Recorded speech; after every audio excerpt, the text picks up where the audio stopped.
தங்கத்தின் விலை சவரனுக்கு 3040 ரூபாய் குறைந்திருக்கிறது. ஒரு சவரன் 1,08,560 ரூபாய்க்கு விற்பனையாகிறது. ஆபரண தங்கம் கிராமுக்கு 380 ரூபாய் குறைந்து 13,570 ரூபாய்க்கு விற்பனையாகிறது. தங்கத்தின் விலை சவரனுக்கு 3040 ரூபாய் குறைந்திருக்கிறது. அண்மை செய்தியை பார்க்கிறோம். கிராம் 13,570 ரூபாய்க்கு விற்பனை செய்யப்படுகிறது. ஒரு சவரன் 1,08,560 ரூபாய்க்கு விற்கப்படுகிறது.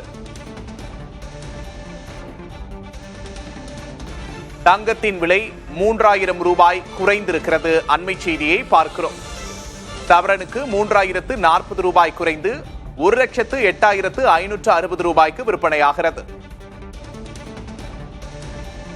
வெள்ளியின் விலை நிலவரத்தை தற்போது பார்த்துக் கொண்டிருக்கிறோம். வெள்ளி விலை கிராமுக்கு 15 ரூபாய் குறைந்திருக்கிறது.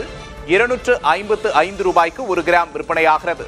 கிலோவுக்கு 15,000 ரூபாய் சரிந்திருக்கிறது வெள்ளியின் விலை. கூடுதல் விவரங்களை செய்தியாளர் முகமது ரியாஸிடம் கேட்டு பெறலாம். முகமது ரியாஸ், தங்கம் வெள்ளியோட விலைகள் குறைந்து கொண்டே வருகிறது. இந்த நிலவரம் அப்படியே தொடருமா? என்ன நிலை? விக்னேஷ், கடந்த சில நாட்களாக தங்கம் விலை சற்று சிறு ஏற்ற இறக்கத்திலே பயணித்துக் கொண்டிருந்தது. இந்த சூழல்ல இன்னைக்கு கொஞ்சம் கணிசமாவே குறைஞ்சிருக்கு. குறிப்பாக சொல்ல போனா சவரனுக்கு ஒரு 3000 என்ற அளவுல தங்கம் விலை குறைஞ்சிருக்கு. இதற்கு மிக முக்கியமான காரணம் என்னவென்றால், அமெரிக்க மத்திய வங்கி வரக்கூடிய நாட்களில், அதாவது அடுத்த முறை வட்டி விகிதத்தை உயர்த்தும் என்று எதிர்பார்க்கப்படுகிறது.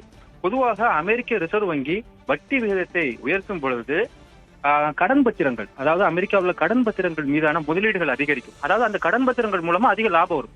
இதனால முதலீட்டாளர்கள் என்ன செய்வாங்கன்னா, தங்கத்துக்கு பதிலாக அந்த கடன் பத்திரங்களை நோக்கி நகர்வார்கள்.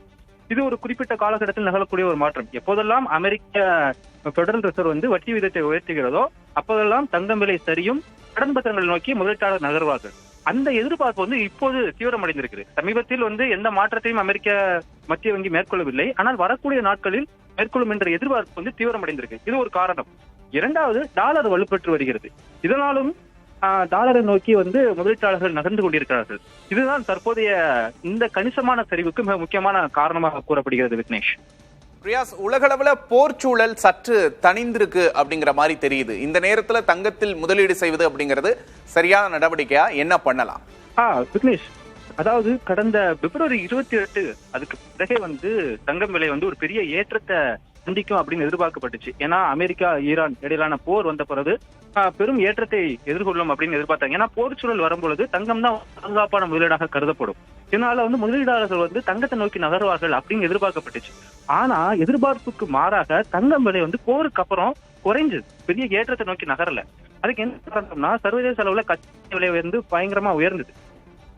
அது உயர்ந்ததுனால டாலருடைய மதிப்பும் உயர்ந்தது. இதனால முதலீட்டாளர்கள் தங்கத்துக்கு பதிலாக டாலரை நோக்கி சென்றார்கள். இந்த முறை ஒரு மாற்றமாக அது இருந்தது. போர் சூழலை எப்போதும் உயரக்கூடிய தங்கம் இந்த முறை பெரிய அளவு உயரத்தை காணலை. ஆனால் தற்போது போர் சூழல் சற்று தணிந்திருக்கிறது.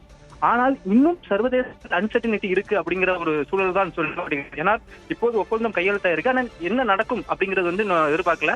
இந்த போக்கு இன்னும் சில நாட்களுக்கு நீடிக்கும் என்றுதான் சர்வதேச நிபுணர்கள் கூறுகிறார்கள். அதாவது தங்கம் விலை ஒரு அன்சர்டனிட்டிலாம் இருக்கும் அப்படிங்கிறது சர்வதேச அளவில் கணிக்கப்படுகிறது. இன்னொரு பக்கம் வெள்ளியோட விலையும் பெருமளவுக்கு குறைஞ்சிருக்கு அப்படிங்கறதை நம்ம பார்க்கிறோம். தற்போதைய விவரங்களுக்கு நன்றி ரியாஸ்.